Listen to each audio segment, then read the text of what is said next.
Tama yung pinupunto ni Attorney Sison. Alam mo kasi yung mga abogado dyan sa prosecution, yung mga private lawyers, hindi yung mga kongresista.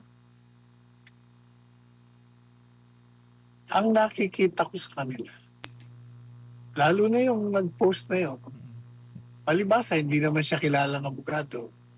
Nagkaroon siya ng pagkakataon. So, he's taking advantage of that space para makilala siya. Kahit hindi naman siya sa aking pananaw. Mahina siyang direct examination. Sa last part nangyari to, Attorney Sala, pinuna ni Defense Lead Counsel Attorney Sheila Sison ang social media post na isa sa mga private prosecutor kaugnay ng usapin ng misleading questions. Para kay Sison, nakakabahala daw ito at hindi angkop ang naturang post, lalo na't isinasagawa ang impeachment trial. Alamin natin sa ulat ni Jason Rubico. Itinuturing ni Defense Lead Counsel Attorney Sheila Sison na hindi magandang asa laban sa kapwa-abogado ang naging social media post ng private prosecutor na si Attorney Amando Ligutan.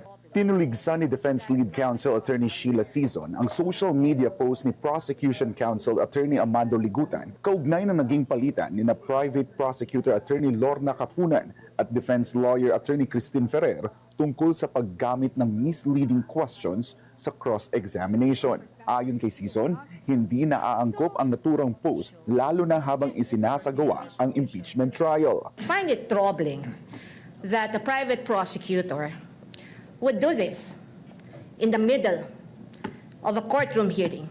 Because as far as I'm concerned, impeachment court is also a court of decorum. And the rules on impeachment under Rule 18 actually prohibits participants, especially lawyers, from commenting about the merits of the case. Ipinaliwanag ni Sison na maaring sabihin na ang naturang post ay hindi naman direktang tumatalakay sa merits ng kaso at maaaring simpleng komento lamang tungkol sa kung ano ang maaari o hindi maaaring gawin sa cross-examination. Ngunit para kay Sison, malinaw umano ang maaaring ipahiwatig ng naturang pahayag. Dahil dito, sinabi ng abogado na hindi niya ikinatuwa ang timing ng naturang post at itinuring itong hindi magandang asal laban sa kapwa-abogado. You know, we're not naive. What the private prosecutor is talking about, he's here. He can explain it. He can explain himself if the presiding officer so desires. But I really just find it in bad taste to do this at this time. And I think it is inappropriate to do that to a fellow member of the bar because even as we sit on the opposing side of this hall, we remain to be both members of the bar, and as officers of the court, we owe each other respect, you know, politeness, or even kindness. And it doesn't take one to be a lawyer to know that the first thing that our parents teach us to do is humility. Sa naturang manifestation, nilinaw ni Attorney Sison ang tinutukoy umano ni Attorney Ferrer sa naging diskusyon nila ni Attorney Kapunan. Attorney Ferrer, for some reason, said they are allowed, but she was pertaining to the fact that the questions to which a yes or no answer may be answerable are allowed. She's not referring to misleading. I mean, you know, in effect, Attorney Ferrer was only saying that leading questions are allowed on cross-examination, not misleading questions, and yet we have a private prosecutor immediately taking to social media and posting this, implying something against the defense counsel. We will not have this. Samantala, humiling si Lead House Prosecutor Jervil Luistro na kilalanin ng impeachment court si Attorney Amando Ligutan upang makapagsalita kaugnay ng issue. Gayunman, hindi pinagbigyan ni Presiding Officer Senator Francis Cheese Escudero ang naturang motion. Sinabi rin ni Escudero na inatasan na niya ang Clerk of Court na bantayan ang mga pampublikong pahayag ng mga abogado ng magkabilang panig. Ayon sa presiding officer, may isang panig umano na ilang ulit nang lumalagpas sa itinakdang hangganan. One side has been crossing the line many times, and in fact, the presiding officer has already is already in the process of drafting a ruling and a warning and an order pertaining to this. Ayon kay Escudero, maglalabas siya ng desisyon sa susunod na paglilitis. Kasabay nito, inaasahan din ang kanyang magiging ruling sa hiling na magkaroon ng bagong spokesperson ang magkabilang kampo na hindi nagsisilbing counsel sa impeachment trial. Para sa Diyos at sa Pilipinas kong mahal, ako po si Jason Rubrico, SMNI News.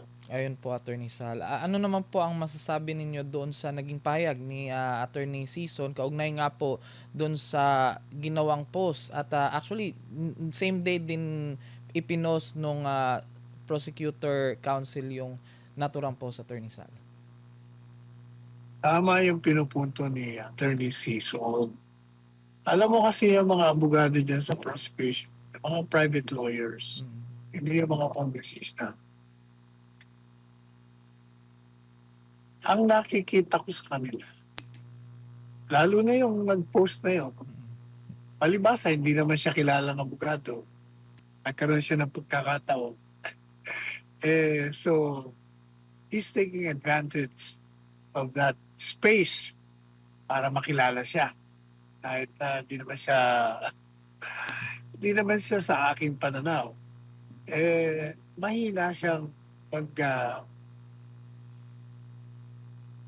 direct examination. Kasi gaya na nabanggit natin, itong mamang to, sa halip na isang oras lamang gugugulin niya sa pagtatanong, inaabot siya ng 3 oras. Kasi alam niyang merong coverage sa telebisyon. At habang nagsasalita siya, palagi nakatutok sa kanya, mga kamera. So ang gagawin niya, may tatanungin siya sa testigo. Pagsagot ng testigo, uulitin niya ang sagot ng testigo bago siya magtatanong ng sunod na tanong. Pag sumagot na naman, uulitin niya na naman ang sagot ng testigo. Kaya talagang magtitriple ang oras mo. Tapos, dahil tapos yung kanyang presentahan ng testigo niya, wala na siyang maisip siguro para mapag-usapan na naman siya. Nag-post na naman siya sa media. Matagumpay naman siya kasi ngayon, napag-uusapan na naman siya. Kaya maligaya na naman siya. Natutuwa na naman siya. Pero ang katotohanan niya, kung ikukumpara ko yung mga matatandang abogado dyan sa prosecution, dito sa mga bata, ay malayo itong mga bata. Kasi itong mga batang ito, nagbababat ito sa korte at saka exceptionally magagaling ng mga bata. Ito namang mga nasa kabila, parang average lang. Tsaka makikita mo sa kanilang mga estilo na nagdadagdag na mga hindi dapat idagdag na mga salita, nagpupropaganda, hindi sa pamamagitan ng hukuman, tapos nag-object kahit hindi naman kailangan mag-object, at ini-istorbo, ginugulo, at dinidiktahan pa ang batang abogado. Meron pa siyang mga pag hindi ako napagpigil, papaluin kita. Mga gano'n. At alam po niyo, pag ganyan ang mga estilo mo, ibig sabihin, wala kang kaso. Wala kang maipakita. Kaya puro kabalbalan na lang ang ginagawa mo. Kaya tama yung sinabi ko. Pati yung mga nanonood, bumagsak na. Diyan nga mismo sa hukuman Mangila, tinan mo yung PIP gallery kung saan ako every now and then ako po. Wala nang tao. Yes. Pati mismo yung mga nasa kaliwa. Na puro kongresista yun, punong-puno yun. Kahapon, dalawa na lang nandun. Nawala pa. Tapos sa kanan, wala rin kami doon. Nandun kami sa, wala na bakante. Bakante na nga. Pinag-i-strictuhan pa nilang payagang manood yung mga gustong manood. Pinagmamaramot pa yung mga upuan na bakante. Hindi ko maintindihan talaga itong impeachment court na ito O kaya, lalong naiinis yung mga nanonood. Boring, in other words. Tatapos, tatanungin, ba't ka attorney nakakatulog? Ba't di ako makakatulog? Napaka-boring na Napipwersa lang akong pumunta dyan. Kasi nga kailangan i-monitor ko yan. Sapagkat consultant ako ng isang senador. Kaya kailangan ko talagang magbabad dyan at pag-aralan ko, obserbahan ko at magbigay ako ng komentaryo at magbigay din ako ng payo doon sa senador. Ano, kung tama ba, nagalaw ng mga partisipante o hindi.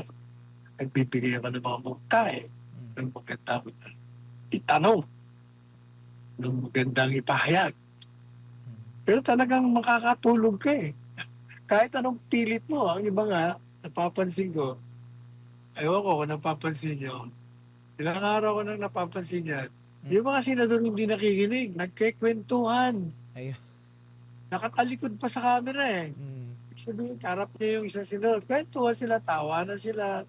Wala. Talagang dapat malaman nila. Yung lalo na yung prosecution, na talagang walang saysay yung ginagawa. Ayan, Attorney Sal. Pero